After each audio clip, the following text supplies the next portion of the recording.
One, fade. We're live on a Friday. And I know you're a happy man. Hey, do you hear that? Beep, beep, Beep, beep, beep. beep. The Yeah. Lions aren't flatlining. We're alive. And they have a We're pulse. we're alive. We have a pulse. 8-5. Welcome on this. Thank God it's Friday. TGIF. Mm-hmm. Too bad we don't have a block of 2-hour shows tonight like we did in the 90s. But hey, times suck now, and it was better back then. So welcome to the Legends Clubhouse. I am Mr. Friday Night, Bobby Caboose. As always, through that camera, through that screen, in that camera, in that nasty ass room is Lawson. I can't wait till your Steelers lose against my Lions. Turner, what's going on, man? I had a funky feeling last night. Had a funky feeling. I talked to some friends and they were all riding high on Dallas. And I was like, we need to kinda pump the Slow your brakes roll. just a Eh, little eh, bit. Just a little bit. Slow, slow your roll and shut your mouth, as The Rock used to say, right? Yeah. Um, yeah, man. It was an exciting game last night. The Lions with a double-digit victory over Dallas, and everyone was on Dallas. Mm-hmm. They're the hot team coming in. Detroit looks like he's struggling, but people forget so quickly that last year this team put up 50 against the Cowboys, and so I even forgot about that. And if it would have been at the forefront of my mind, I would have been like, yeah, Detroit will probably win this game. Mm-hmm. Um, but I was out and about this morning and listening to the radio, and apparently Stephen A. Smith was going off about how the refs gave the Lions the game last night, which is absolute bullshit. There was one bad call Mm-hmm. in the Lions' favor, and it was the offensive pass interference towards the end of the game, but the game was seemed like it was pretty much wrapped up by then anyway. Mm-hmm. You want to talk about bad calls, Stephen A. Smith? What about like when all fucking five of the Cowboys jumped the line and there was no offsides and Jared Goff thought he had a free play? He chucks it downfield and there's still no interference call. What about that? Huh? Yeah. The fuck out of here, man. It was really It's good. funny because like it's funny when you know the Lions get shit on for decades and decades and decades, and they're finally a good team. They're right outside the playoff march. I hope to God that the Chicago Bears game at the end of the season will determine which team gets in the playoffs in that thing. But fuck, man, you look at one call and literally it's one call, the offensive pass interference the interference call Mm-hmm. going towards for the Lions' favor, Yeah. and everyone's like, "Oh, they handed them the game." You know how many times the fucking Lions got screwed? I don't want to hear any of that bullshit, dude. Over the years, we had a Kelvin Johnson rule. We had a Jim Schwartz challenging a non-challenge play that all of a sudden then you can't review it at all, and it's a touchdown. Like, get Yeah. the fuck out of here, man. How many times have the Lions gotten screwed and screwed and screwed? And I don't want to play that game either. I don't want to be like, oh, poor me, whatever. Poor me for the last fucking 70 years. God damn, dude. Let us have our fucking moment. It's even more funny too because when I watched the play, I was like, okay, offensive pass interference is kind of fucking nuts. But at the Mhm. same time, it's not like the game would have been tied. This still would have Right, been down 3. right. And at what point in that game did Dallas? Now Dallas's defense in the second half, they mustered enough stops to keep it close. However, um, it seemed like this was a classic Dan Campbell spot where in a must-win game he got his team up to go, and it was even more funny because Amon Ra. He didn't practice all week, and then I see Yeah. him warm ups and he's in full speed, and I'm like, they bamboozled us.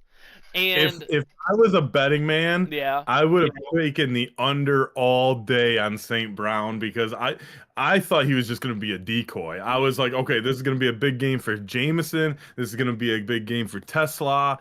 Um, mm, and they did their part too, but man, St. Brown is a freaking dog, man. That dude is one of those guys where you probably hate him if he's not on your team, but if thank God he's a Lion, Mm-hmm. and thank the Sun God, what he's named after. Yeah. But that dude, he balled out, man, and he did not like he got the first play from scrimmage is like a little 6 yard pass to him. He comes out right of the game. I was like, okay. I was like, okay, they're giving him the ball. I still thought he was going to be a decoy. I was like, Right. they're giving him the ball on an easy route to be like, hey, you got to watch out for this guy. And then I didn't think he was going to see the ball, more than 2 or 3 other times in the game. Mm-hmm. But he was a huge part of the offense. And hey, 4 game balls given out by Dan Campbell. Not one of them is to the guy that scored 3 touchdowns. What? I was about to say, who'd the game balls go to? They went to St. Brown, Goff. Um, did they? I don't. St. Brown, Goff, Muhammad, who had 3 sacks, I was about to say, yeah. and Tom Kennedy, who had 120 return Return yards? yards. Yeah. Yeah. It was hilarious to me because we had the conversation a couple weeks ago when Jameer went for, what was it, like 264 from scrimmage and scored 3 touchdowns, and it's like, is he the best back in the league? I mean, with Jonathan Taylor slowing down and Jameer Gibbs continuing to just do what he does, it was really interesting to me when going into the game when friends and stuff would ask, oh well, what do you think is kind of, and I was like, after the Quentin Williams trade, this game to me was all about the edges. Mhm.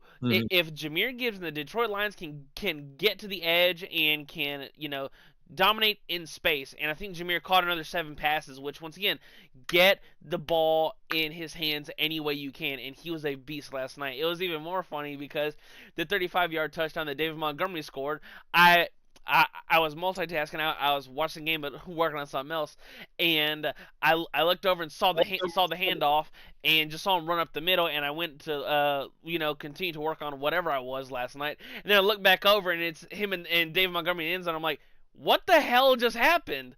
Because And I looked over and he's just running right up the middle like a normal David Montgomery run play, and then I'm like, right. oh, okay, so it's gonna be a pickup of 2, 3 at most. And I look back over and it's touchdown. I'm like, damn.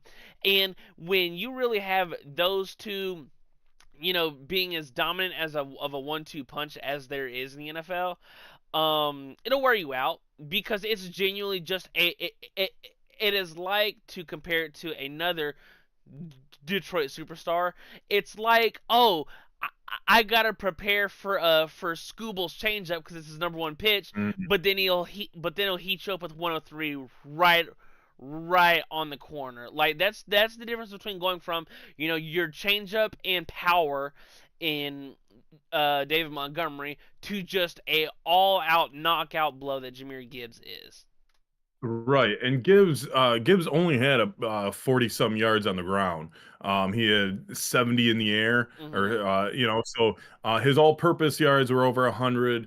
He like I said, he tagged on 3 touchdowns. Dude, people are comparing him to Barry Sanders, which is fucking real. In my opinion and everyone's opinion in the state of Michigan, Barry Sanders is the greatest running back to ever play Mm-hmm. the game. So to be compared to him and to have to tie the most touchdowns before I think of the age of 25. Yeah. And he's tied with Barry Sanders for that with like 45 or 47 or something like that. And obviously he's got 4 games to get one more to break that record. Mm-hmm. So on top of that, he's got more touchdowns in his career through said games than Jerry Rice. He's got five more touchdowns than Jerry Rice Mm-hmm. in that amount of game span. In this amount of game span, he's averaging 5.5 yards per carry. Barry averaged 5. Like, to be compared to two of the greatest people that have ever played football in their lives. Gibbs is entering his prime, if not he's already there, and I can't wait. We got two more years of him under his contract. It's going to be interesting if the Lions can find a way to extend him because, hey, we all know you don't want to give big money to running backs. That's not a winning formula. But, when you have, a guy that is Saquon Barkley caliber, he's getting 20 million a year. Does Gibbs, you know, especially with all the extensions that they've already done, St. Brown, Aiden, Penny Sewell, Goff, JMO, we're in a good situation. But I hope, Gibbs is here long term. But, if he's not too, again, running back is probably the position that you don't want to overspend on because you can get guys, especially with drafting. I mean, how many running backs go each year in the draft? Not as special as Gibbs, but I'd like to see him in the Lions uniform for a little bit longer. But it'll be interesting to see what decision they make. He is a game changer, man. Dude, he's one of the, and I'm right there with you where running back is an interesting position when it comes down to contract extension, unless you have one of these guys. And Hmm. if you have one of these guys, which I think Jahmyr Gibbs, he's in the upper echelon and argument for best at his position. And you can make an argument with the not drop off, but like Jamar Chase is having like a down year considering the quarterback play in Cincinnati with Joe Burrow being hurt and things like that, and Justin Jefferson with JJ McCarthy stinking it up. That You he mean Jake Browning didn't step up to his expectations? No, it's Jake Browning. That's why they went and got Joe Flacco. It's funny that you can make an argument that he's one of the most impactful offensive players in the league. Like, Hmm. and he has the ability where at any given play, it's gone. And Right. it's just like Saquon last year. Now Saquon's was power, balance, elusiveness, and the offensive line was disgusting. And not saying that Detroit's offensive line is bad, but it's obviously not what it was these past 3 years. And he's Right. still an all-purpose scrimmage guy, which in the modern NFL, that's what you want. Yeah, absolutely. And to take care of business in essentially a playoff game, Hmm. if Detroit, I believe, had prior to the game, I think they had like 43% to make the playoffs. Now it's up to 55. If they would have lost, it would have went down to 20. Dallas is basically eliminated from the playoffs unless they run the table and the Eagles do the opposite. So I'm hoping that last game of the season, I'm hoping that we clinch beforehand, but it would be exciting for the Lions to play the Bears in Chicago in January Yeah. for the last wild card spot. We just need the Packers to take care of business a couple of times against the Bears, and we will be okay. But we got the Rams next. I'm glad that we have 10 days to get healthy because shit, we need it, man. We thought last year was bad. We got news this morning that Brian Branch has an Achilles injury. He will probably be out for the rest of the year, which is devastating to our offense. But Is it hopefully a with this 10 days, tear? I don't know. They said it's Achilles injury and they didn't specify if it was torn, partially torn, but he's expected to probably miss the rest of the season. Mm. Um, and but Kirby Joseph might be getting healthy with this little bit of time off. So hopefully he'll be back. I mean, we've witnessed a Legion of Boom, years ago with the Seattle Seahawks. Here in Detroit we have the Legion of Whom. Because no one knows these guys' names. I think one even has like an asterisk, or not an asterisk, but a Hyphen? hyphen. Yeah, Yasin, Yeah. Yasin. Rock Sin, yeah. The Yeah. it was really on Detroit's defense. Like their offense, putting up 44 and Jameer having 3 touchdowns is awesome. But I was extremely impressed from a defensive line perspective. They, for as good of an offensive line as Dallas has, now Dallas is great on the interior. They're not world beaters at the tackle position, and there were a couple times where They I felt, huh? they had two backup tackles in too, Yeah, so and that helped. that there was one play where It might have been second or fourth quarter, can't remember, where Dallas was driving and Dak's left tackle just kind of right when the ball got snapped, he just kind of was just chilling and looked right. And there was no one there to help Chip, and he let, I can't remember which D lineman it was, run all the way around. It might have been Davenport or who, insert whoever it was. But Yeah. it made me if I was a Detroit fan, I would be over the moon excited with how this defense, you had a fantastic performance against Philly, who, even though they've been playing bad, still one of the best, offenses on paper. And then Dallas, Mhm. who has been one of the hottest teams in the NFL over the past 3 weeks, to essentially limit them now with, did they luck into CD getting hurt? I mean, CD was having a big night, and obviously it was a detrimental loss for Dallas, but that's not the sole reason why they lost, because their defense, both defenses to me had busted coverages, big plays on both sides, and the ball ended up in the playmakers' hands for Detroit more than it did in Dallas. And when you hold an offense like Dallas to field goals in the first half, like That's so huge. huge and good signs all around. Even with Dallas's field goals, I mean, Aubrey's one of the best field goal kickers. I mean, once you get past at the 50-yard line, Yeah. okay, you're probably going to get 3 points. It's limiting those opportunities to 3 points versus the 7 is where, Detroit was able to take advantage of. And, even though they let up, I think, 30, it could have been a lot worse. Yeah. Dallas's offense is high octane, especially with CeeDee Lamb in the lineup. A lot of it is, you never wish that injuries happen, but you play teams when you play them. The game must go on. So, if you can take advantage of something like that,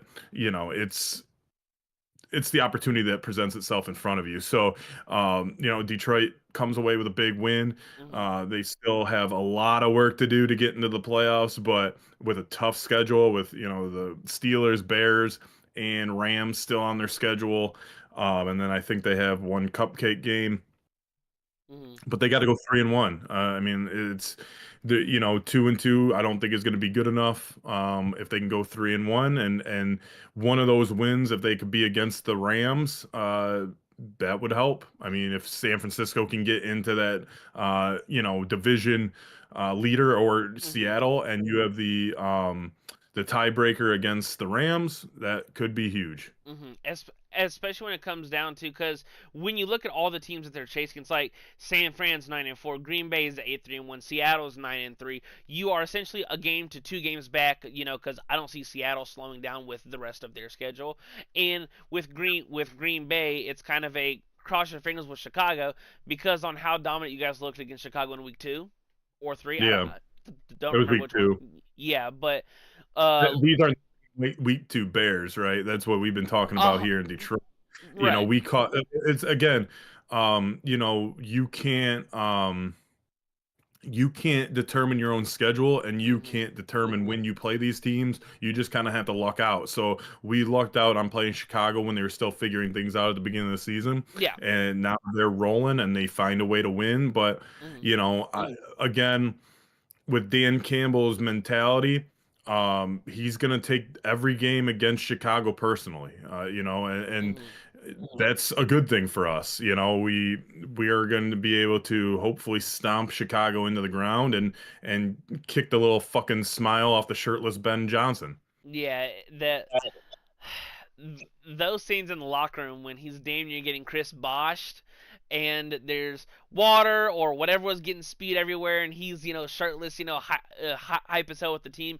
You you love to see coaches get hype with their team, but Mhm. like it was just a real funny scene because you don't normally see coaches shirtless. I mean, the Yeah. last time I remember seeing a coach shirtless, it was when Seattle drafted DK Metcalf, and Pete Carroll was because DK's a freak, Mhm.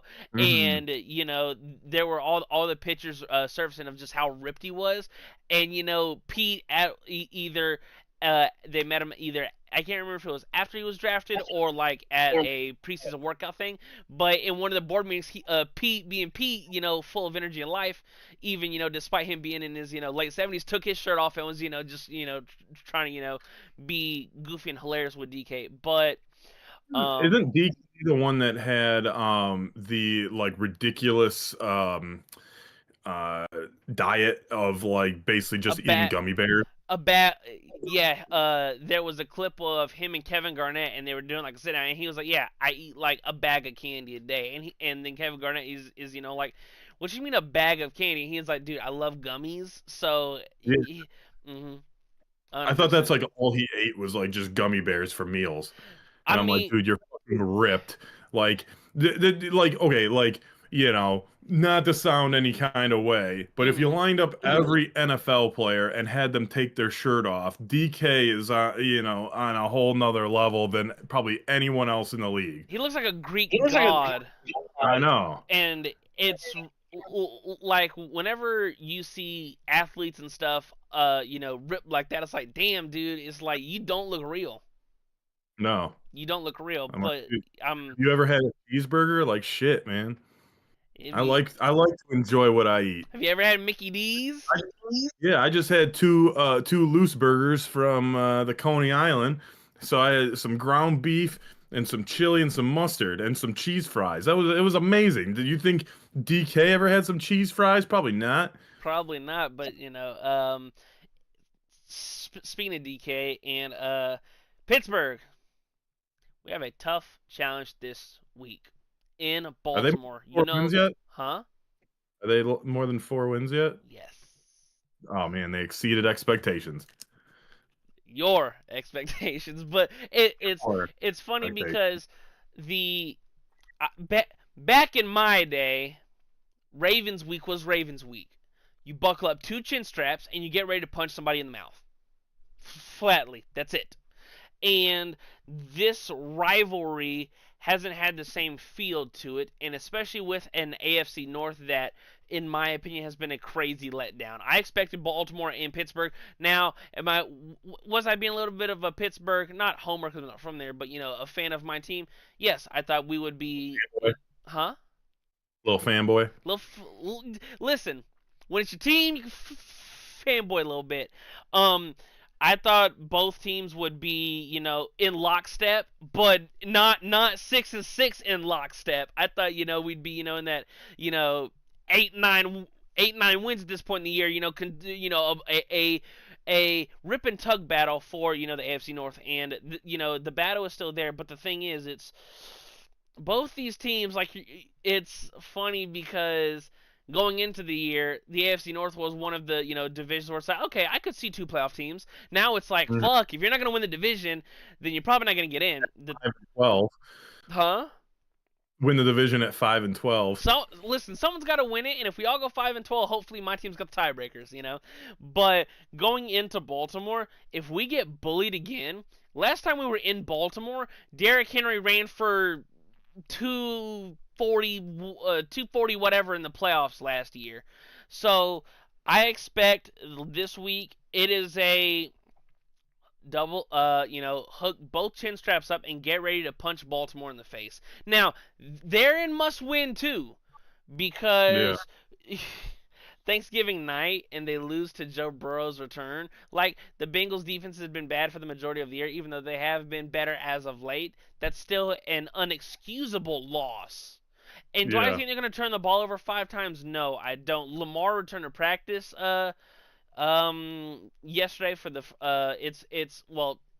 today actually. He missed practice yesterday, which is kind of funky because Lamar's just been off the past month, and I can't put my finger on it, but I hope that he does play, because I don't want it to be a, oh, we beat up on Tyler Huntley or insert quarterback. I want both teams to be at their best and healthy to where it's I don't want asterisks. A win is a win. You can get it how you can take it, but I want to see my defense show up. If we do the show when we do the show on Monday, if we give up, in the high 20s, it's going to be more rage, and I'm just going to be more pissed.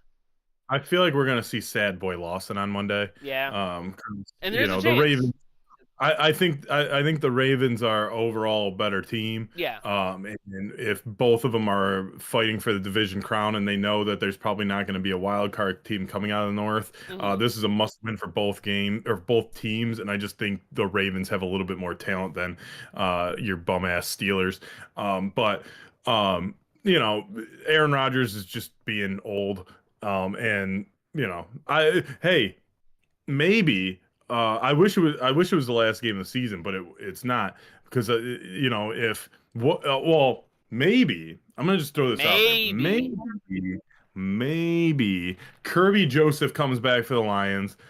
They play the Steelers. Kirby Joseph intercepts the last pass of the Aaron Rodgers, and then Aaron Rodgers decides to sit out the rest of the year because they can't make the playoffs, and then he retires. Then we would have his last pass on the Packers and the last pass on the whatever team you like, and we could send Aaron home happy again. Hmm.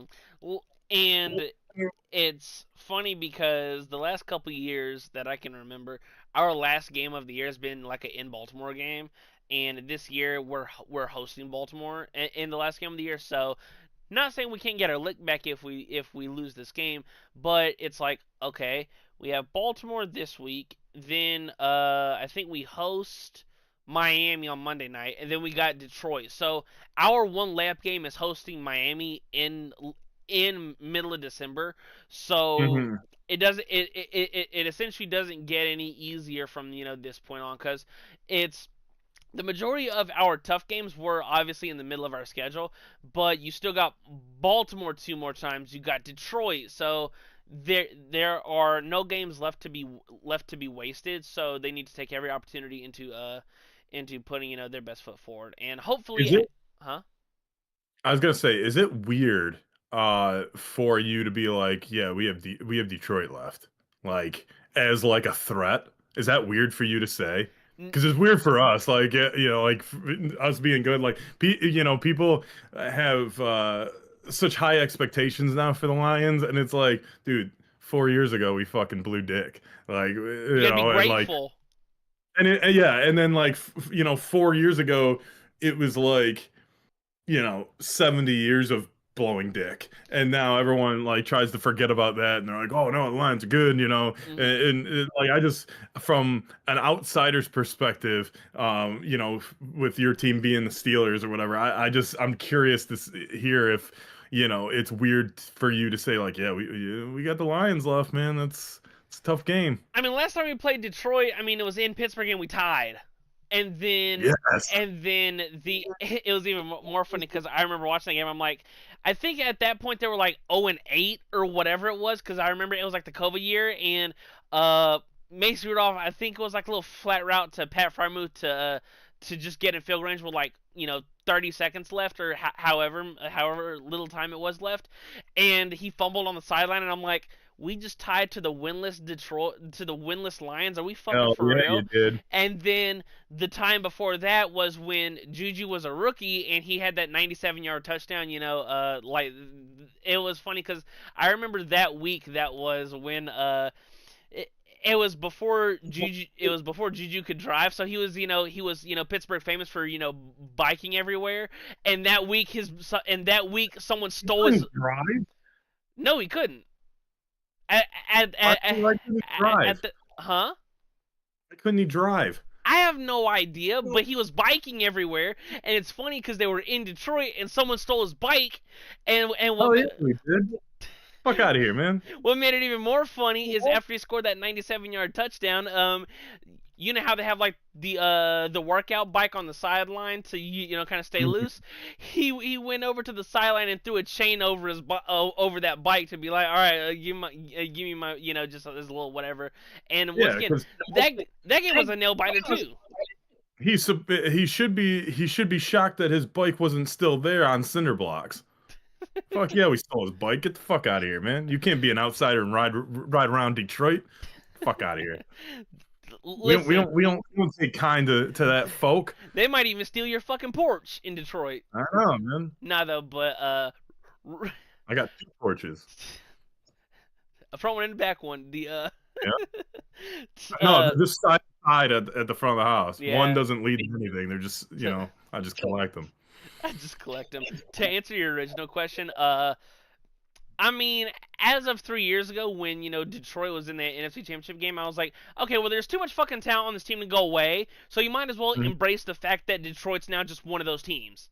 Like, Yeah. whenever I see a shitty team, just accumulate talent over time, I'm like, okay, well, whenever they hit their stride, or whenever they prove themselves to me or to the NFL world, like the second they um the second they went 9-7 the year before, I was like, okay, well, this team is a on the rise team. Mhm. And I said yesterday, and then the following year when they upset Kansas City, I was like, okay, this team's just legit. And Yeah. it's two. It is. It's funny because once again, if you would have told me 5 years ago, oh, you're playing Detroit, I was like, fuck yeah, bro, they fucking suck. But But fuck, we got the Browns twice and Detroit. fuck Fuck, dude. yeah, dude. We're going 14-3. Sign me up every week. But now it's like, fuck, dude. If we don't score 30, it's kind of Dude, wraps. And the fact that especially, huh? I was gonna say, especially if we had Flacco, dude, you would have no chance. Fuck. Nah, though. But to get off of our teams, the Chiefs are. I thought these past 2 weeks were a fucking must win. If they drop to 6-7 and lose at home to the Texans, where the Texans can't fucking score, but their defense is Their legit. defense, That defense their is fucking defense is mean. legit. I do not think the Chiefs are gonna make the playoffs. I don't think I so think this either. I think this will be a Chiefless playoff run, which will make all the anti-Swifters happy and all the Swifters pissed. So, maybe she'll put out a song about the Chiefs not making the playoffs and her heart being broken or some shit. I don't know. There will be there will be a petition online. Extend the playoffs for 8 teams. Yeah, exactly. And it won't be anyone that has watched more than a Chiefs game. Yeah. So yeah, I wouldn't be sad if we didn't have to see that 6 foot blonde fucking Kelsey's girlfriend in the suite every game during the playoffs, and especially during the Super Bowl. Mm-hmm. Over under 5.5 fucking times. But like we said before, I think the field is still wide open as far as getting into the playoffs and potentially winning a Super Bowl. Yeah. And these are what do we have left? Like 3 or 4 weeks. 4 These are the weeks. best 3 or 4 weeks of football, especially if the more teams, the better in the hunt, because anything can happen. I mean, Mm-hmm. Carolina's in the freaking hunt right now, and who would ever thought that too? So, You can um, genuinely make an argument for like 6 to 8 teams to make a Super Bowl run, and it's like yeah, I don't remember over the past, like, when was the last time that you could make plausible cases? I mean, maybe 2017, but even then it was funky because Jacksonville upsets Pittsburgh at home, and then boom, they're in the AFC Championship game, and it's yeah, like those final 4 teams were Philly with Nick Foles, Minnesota with Case Keenum, the Patriots with Tom Brady, and then Jacksonville with Blake Bortles. So it's like you have kind of these one-off years every so often mhm. where like you can make an argument for one team like 6 to 8 teams where it's like, okay, I could see them making a run. Yeah, and yeah, this is like the typical like Giants win the Super Bowl type Yeah, year, 100%. where Yeah.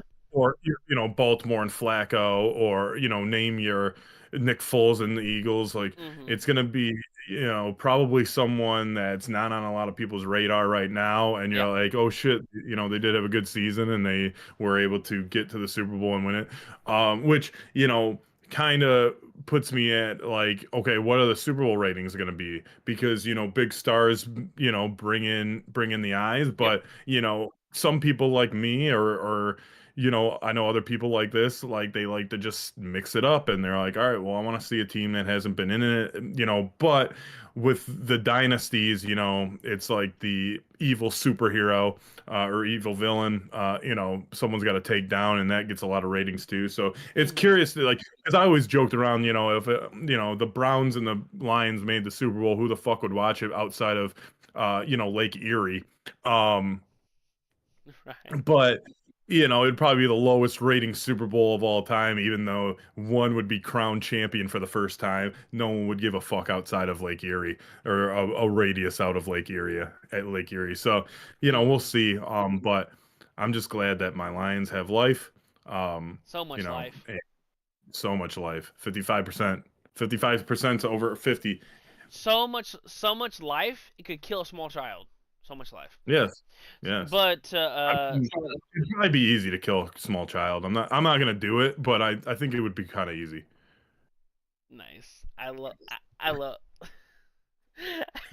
mean, it's like, I love the like the analysis. same, take candy. It's easy as taking candy from a baby. I mean, the baby's probably gonna cry, and you gotta, if you have earphones, like that's fine. Like you don't have to listen to it, but My candy that's now. probably, yeah, that's probably the hardest task of stealing candy from a baby. Yeah. Now two other NFC North teams. Um, Chicago on the road against Green Bay this weekend. This could genuinely be what makes or breaks. Like I thought we thought last week was okay. Is Chicago for real? Oh yeah, well they just won in Philly and looked and they ran for what like 300 yards, 296 or Yeah, over something, over. I think it was over 300 yards. and it's like they're mauling people. Now, I don't know if they're going to be able to do it in Green Bay because Green Bay's defense does have a shit ton of talent on it. Hmm. But when we do the show on Monday, if Chicago is 10 and fucking 3 and looked how they looked, hosting Pittsburgh or, in Philly, it's going to be genuinely madness. Right. And we need the I forget how the tune goes, but bun dun dun. Go Pack, go. We need the Packers to win this weekend. I hate having to root for those cheese fucks, but we'll be wearing green and yellow this weekend Mm-hmm. because we need to close the gap on Chicago. Packers we obviously can't get up to because we're 0-2 against them this season, but Yeah. um that's a huge game for the NFC North. Mm-hmm. Just like your AFC North is going, big time this week. And no one cares about the Minnesota Vikings because who do they have? Boomer Esiason or something playing quarterback? I, I Max saw a. Dennison? I Max saw. Dennison? Do you know who Max Dennison is? No, I don't know who. How do you not know who Max Dennison is? Enlighten me as to who Max Dennison is. Oh, I wish we had more people in the chat because Max Dennison is the guy from Hocus Pocus. Come on, man. Uh, He was the virgin that lit the candle and brought the witches back. He I, fucked everything up. I got to get with my hocus pocus, but I'm going Oh. to pull up a group chat that I'm in because one of my boys is a Vikings fan, and when we were talking about who's playing for quarterback, one of my buddies put in a screenshot of a fake NFL insider, right? And it says Vikings fear that JJ McCarthy will be ready to play this weekend. And when it says that, and he said, bro can't be this bad. I said, oh, he might be. And our buddy, who's a Vikings fan, he said, watch a Vikings game and you give me your analysis on if he's that bad. And it's funny because I think the at best case scenario, he's in a quarterback competition next year, and the NFC North is in shambles for Minnesota. They had Kirk Cousins, who, despite all the Kirk, Cousins highs and lows, he had some highs. He had some nice wins besides the playoff game where they lost to the Giants, but he was still a very serviceable quarterback. Then you look at Sam Darnold last year, was excellent until he wasn't. And I think that this is going to be just a what the like you're gonna look up and it's gonna be a oh well what the fuck happened season. And that same Vikings fan who's my buddy, he listens to some Vikings podcast. It's called like the Purple Daily or something like that. And they were talking about head coaches and stuff like that. And his team's kind of in shambles. My team is in shambles. So he asked me straight up, would you trade Kevin O'Connell for Mike Tomlin? And I'm like, no, because I'm trading for different evils. Both Kevin O'Connell's not won a singular big game in the NFL, and Mike Tomlin is, and we're living in the AOL times in 2025. Like, I think they are in the same class category of coaching, but I think that Kevin O'Connell, like, offensive wizard, yes. However, name one big game that he's won. And Mike Tomlin is a rah rah cheerleading defensive coach. Name another big game that he's won too. He's won a Super Bowl. As of late, because I mean, he's won more than 4 games. That exceeded my expectation. But yeah. imagine if the Minnesota Vikings, not saying that they had to go 15-2, but imagine if they were on the same track as last year. This NFC North would be brutal. I mean, like, is there a possibility to have 4 teams from one division in the playoffs? That would be realistic if the Vikings knew, not to hand the keys over to a guy that, had his college team run 30 consecutive rush plays. Yeah, I don't know. Maybe you look into that. Yeah. But yeah, it's interesting, man, because do you go the Josh Rosen route and start over again and just draft another quarterback, or do you try to develop, or do you bring someone else in for a quarterback competition? I mean, they tried that with Darnold, and he obviously was their injury played part, but like probably thank God that injury played part for last year because Sam Darnold carried them to a 15-2 record, and now in his essential rookie season, JJ's not. Maybe not the guy. I mean, it is his only second year. He did come off an injury. Maybe it's.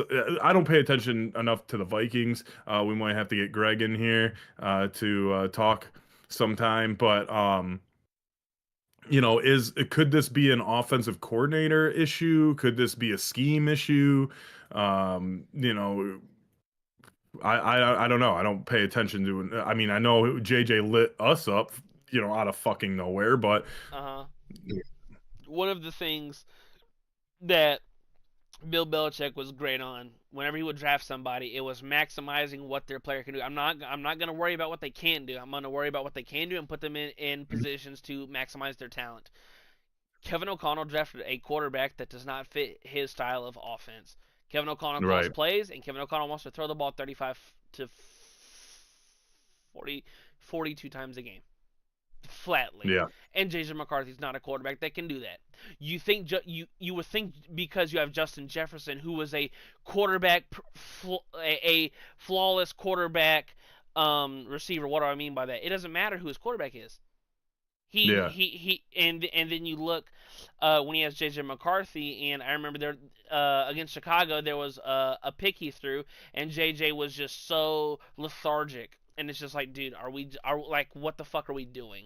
Because despite him getting paid and being happy in Minnesota and things like that, at a certain point, you got to wake up one morning, look in the mirror, and like, dude, what the hell are we doing? Yeah.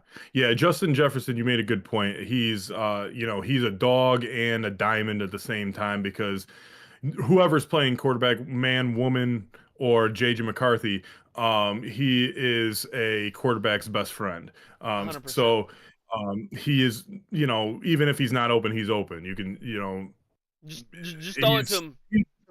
He's a heated security blanket. Like you should feel so comfortable underneath that you don't even want to get up. But you have to still get up, and it's for that team to go 15-2 with their only 2 losses minus the playoffs against the Lions last year to what they are now, and essentially I think I think they're kind of the same team. Again, I don't pay attention to Minnesota sports too often, Yep. even though they're in the division. But it seems like they pretty much have the same roster minus the quarterback position, or at least the big position. Mm-hmm. And to go from there to fighting for a number one seed and a bye to you know, not even in the graphic for the playoff hunt is pretty alarming. I know Chicago got better, Green Bay, Detroit probably got worse. Green Mm-hmm. Bay, probably got better with the Micah Parsons trade,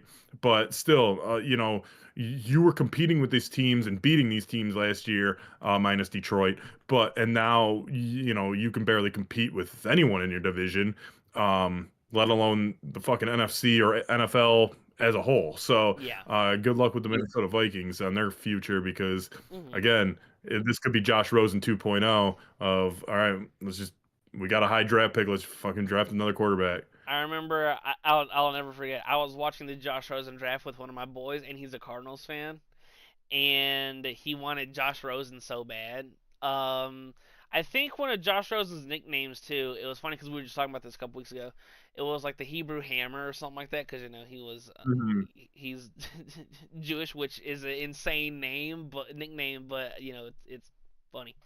And I saw online that someone posted on Twitter that Josh Rosen delivered their DoorDash, and I don't know if it was real because like the dude's name was just Josh Rosen. I don't know if it's that Josh Rosen, but like someone would comment and like, I "Damn, Josh Rosen has fallen that's from funny. the sky, dude." But I remember that year he wanted Josh Rosen so bad, and when he fell to him at 10, he was like, "Yes, we got our guy." And then he was just asked his rookie year, and then they got the number one pick, and he's like, "Yeah, we got Kyler." I'm like, Y'all remember last year when you wanted Josh Rosen?" He said, "No, I wanted Josh Rosen because he led us to Kyler Murray." And I was like, when you use that logic, shit makes sense to me.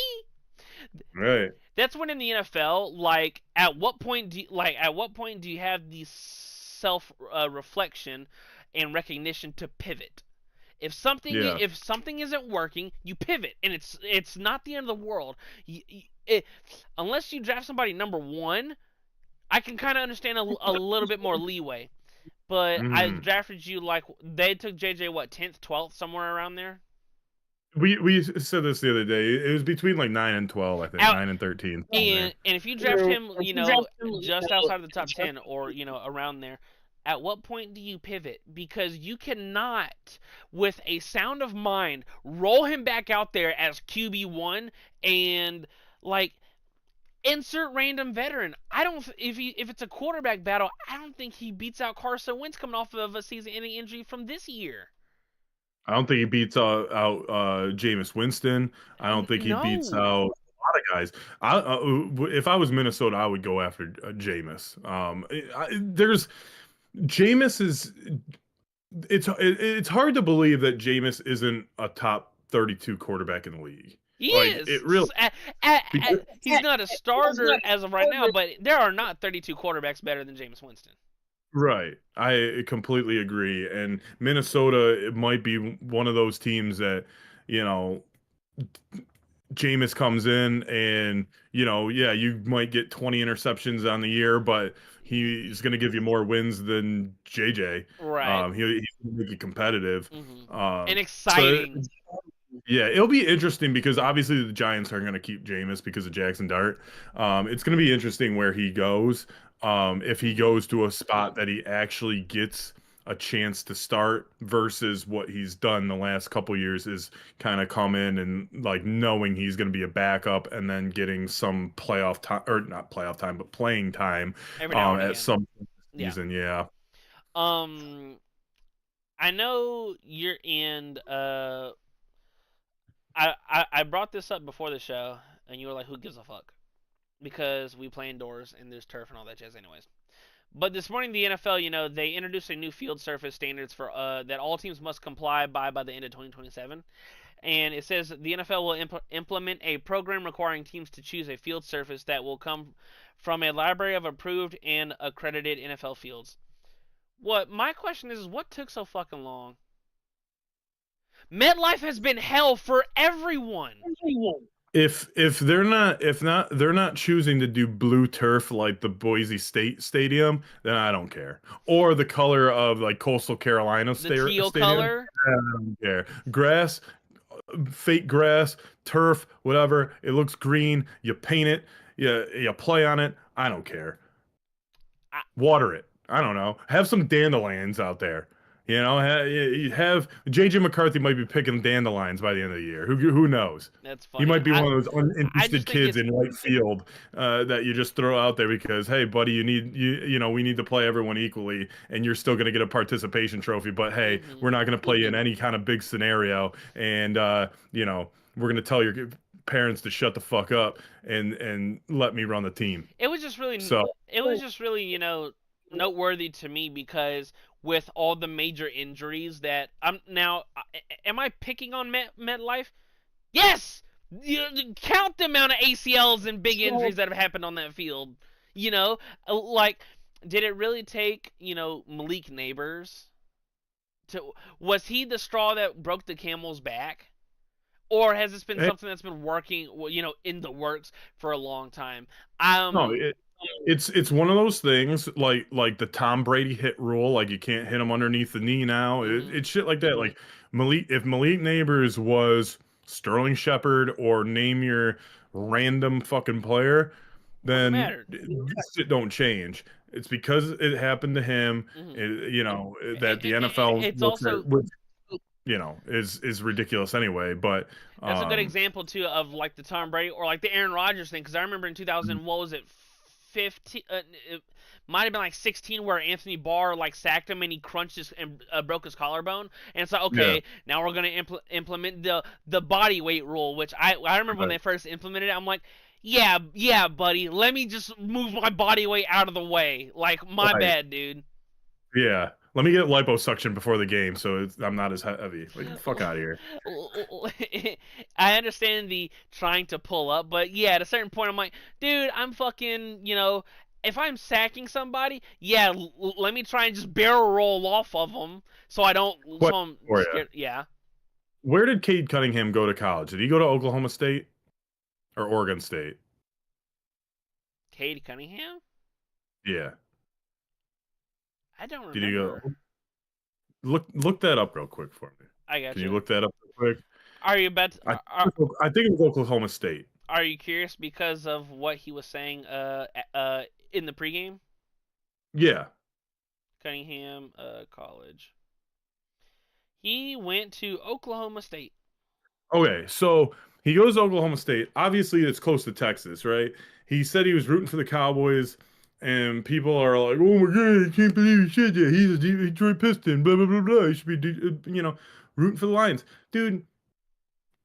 Yes. It obviously it's cool when like a dude like gets drafted to your I'm city finna and is rep city everything. yes embraces it, but it's also okay to be like, hey, when I was a kid, I was a Cowboys fan because I grew up around, I don't know if he's from Oklahoma or Texas or somewhere down south, but Right. by his choice of going to Oklahoma State, I would think that he'd be in the vicinity of that. It's okay. It's okay. He probably roots for the Lions every other game. It's okay. You don't have to get upset about him. Like if I got drafted by the the Dodgers, I'd be like, well, when the Rams play the Pistons or the Lions or whatever team the Rams wanted to play out of Detroit, even if they want to play the Red Wings and lace them up, I'm gonna be rooting for the Detroit team. That's where I'm from. I'll Right. embrace the city that I'm in, but I it, I'm going to root for my team or my for city where I'm from. for your example, it's like I hope the Rams win every single game except when they play Detroit. Yeah, And I, I saw that and I saw comments online and I'm like, are y'all really that like up your ass? Like, are we for real? dude. And like I'm not sure if this is a thing nationwide, but like Detroit has a lot of pride as far as like, dude, you go like if you're from here and you go on vacation, you tell someone that you're from Detroit, they kind of look at you different. They're like you kind of get automatic like almost automatic street cred, almost automatic like respect and stuff because people know it's a blue collar city, you Yeah. know, it's a rough and tough city, you know, and you do get that stuff, and it is kind of cool. Like I don't think a lot of places around the country get that reputation or Yeah. that interaction with people, but you know, and I get where some Detroiters or Michiganders come from but man, he's not from here. Like we embrace him as an athlete and stuff, but He you doesn't know, have who knows if he doesn't have to rep my city.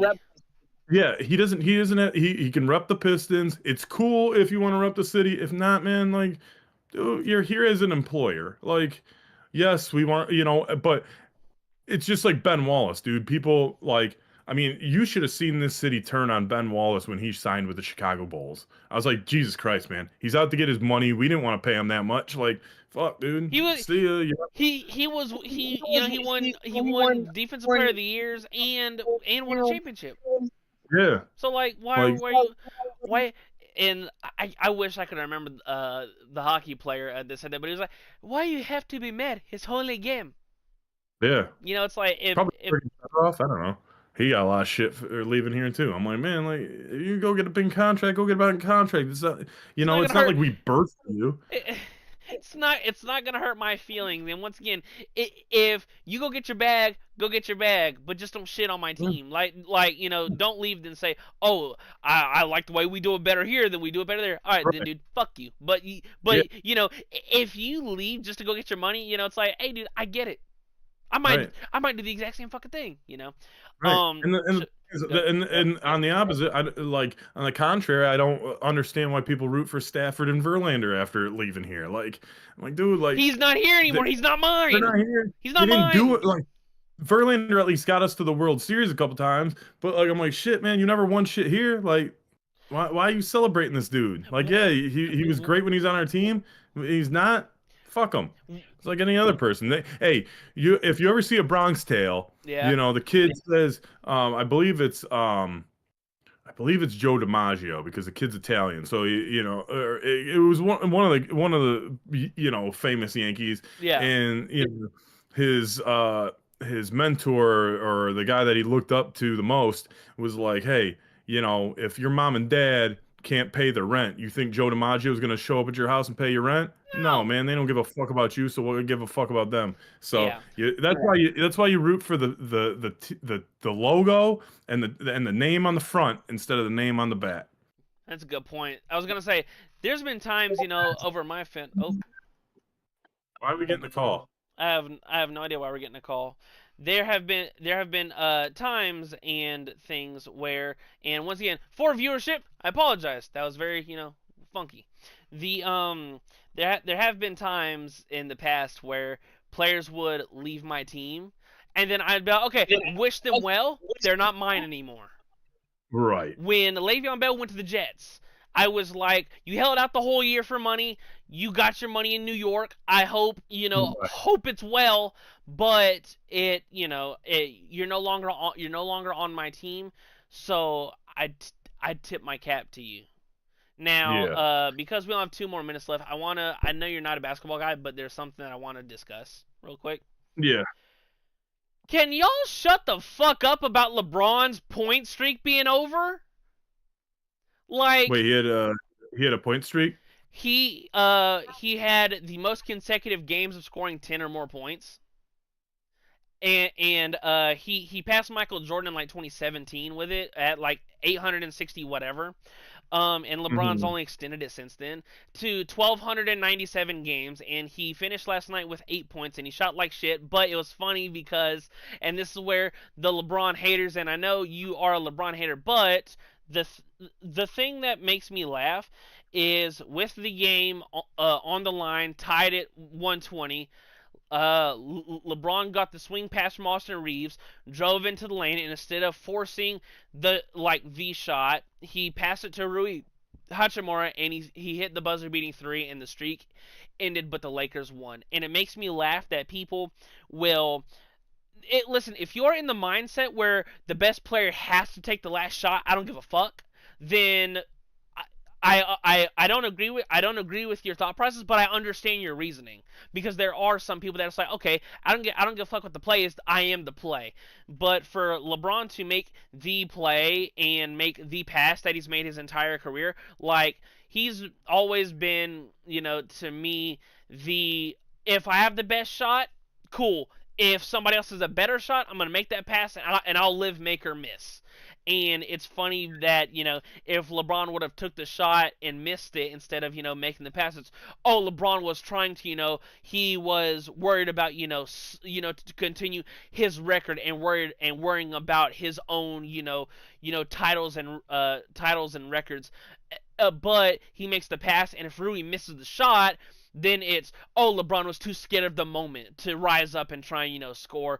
But it as a LeBron, homer, it it sucks that, the record ends, because I think he went 18 years with it, just be at least scoring 10, which, 10, it's, oh, you're fucking LeBron James, just score 10. It's you're still playing in the NBA, and it just goes to show that Father Time is undefeated, and will eventually catch up to you, no matter. I mean, look at Jordan's, career and stuff like that. And to put it into retrospect, you know, if Shea Gilgeous-Alexander wants to pass this, streak, if he doesn't miss, now obviously you can miss a game and, the streak continues, but if he, plays every game, and, will, if he passes this record, he'll do it in early 2039.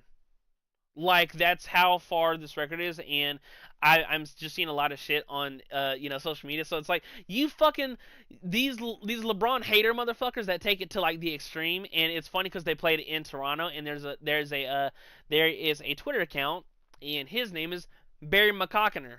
If you get the ho ho ho ho ho behind it, because it was in Toronto. He tweeted out last night, said, well, the streak continues in America, the best country in the world. And it's like, it's just a funny way to think. It's like, yeah, the streak ended in Toronto, but yeah. But luckily for all of us, LeBron sucks, and you said, Fuck if you. the best player on the court takes the last shot, well, he's not the best player on the court anymore, or ever. So he blows, and I'm glad the streak is over. And I didn't even know about the streak, but I don't care about the streak. I don't care anything about him. So, hey, good luck, Hey, Bronny, with your career. But thank you for joining us here on this Friday. Thank God it's Friday, December 5th, our episode number 98. Favorite number 98? Max Crosby? Is he number 98? I think so, yeah. Then I'll go with Max, What's my with two favorite? X's. I was about to say, what's my favorite 98? I don't even know. Best 98s in sports.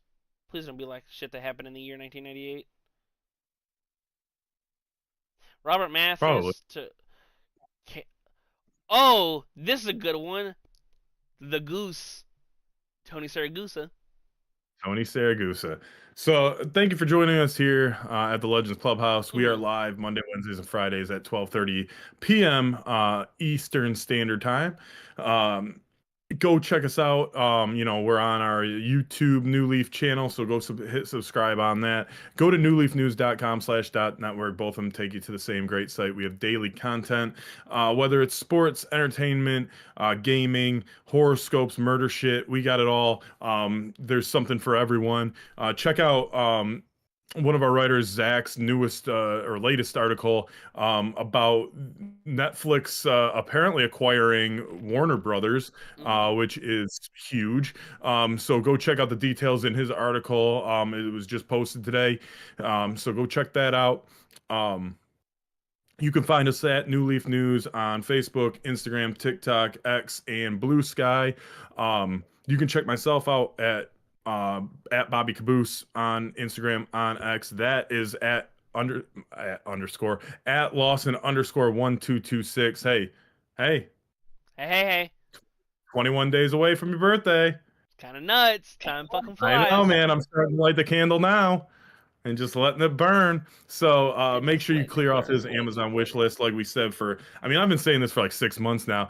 He has never gotten a Christmas or a birthday gift because no one cares about his birthday when Christmas is the day before. Hey, we're celebrating the birth of our Lord and Savior Jesus Christ. So why celebrate Lawson underscore the next day? Trying to make, maybe you got to sell yourself on that, man. So Right. anyway, we hope you guys enjoyed the show. Happy Friday and have a great weekend. Lawson, if you want to take us out, we'll see you Monday. It'd be my pleasure. For New Leaf News and the Legends Clubhouse, I am Lawson Turner, and I just thought about it. Huh. Maybe one outro we could do like the Dragon Ball Z thing, where like we do the finger touch. I don't know what that is, so I'm not gonna do it. Anyways, but for New Leaf News and Legends Clubhouse, I'm Lawson Turner, and that is it's so funny because if I point at my monitor, it's like I'm pointing off screen, so I gotta frame it. That right there is Bobby Kaboose. We will see you, beautiful people, Monday afternoon at 12:30 p.m. Eastern Standard Time. Until next time, we hope you enjoy your Friday and this weekend, and we're excited for another week of NFL football. Once again, enjoy your weekend. Enjoy your weekend. Have fun. If you drink, don't drink and drive. And we hope you enjoy your weekend. That's a nice little safety tip at the end of the show. Yeah. Listen, if you're gonna go out drinking, be prepared to either call an Uber or have a designated driver. But once again, or you can call Lawson. He'll pick you up. Yeah, dude. Or Juju. Juju's got a bike. Always here to bling bling. Always here to help. But once again, for News and Legends Clubhouse, I'm Lawson Turner. That's Bobby Kaboose. We'll see you beautiful people Monday afternoon at 12:30 p.m. Eastern Standard Time. We hope you enjoy your weekend. And until next time, peace.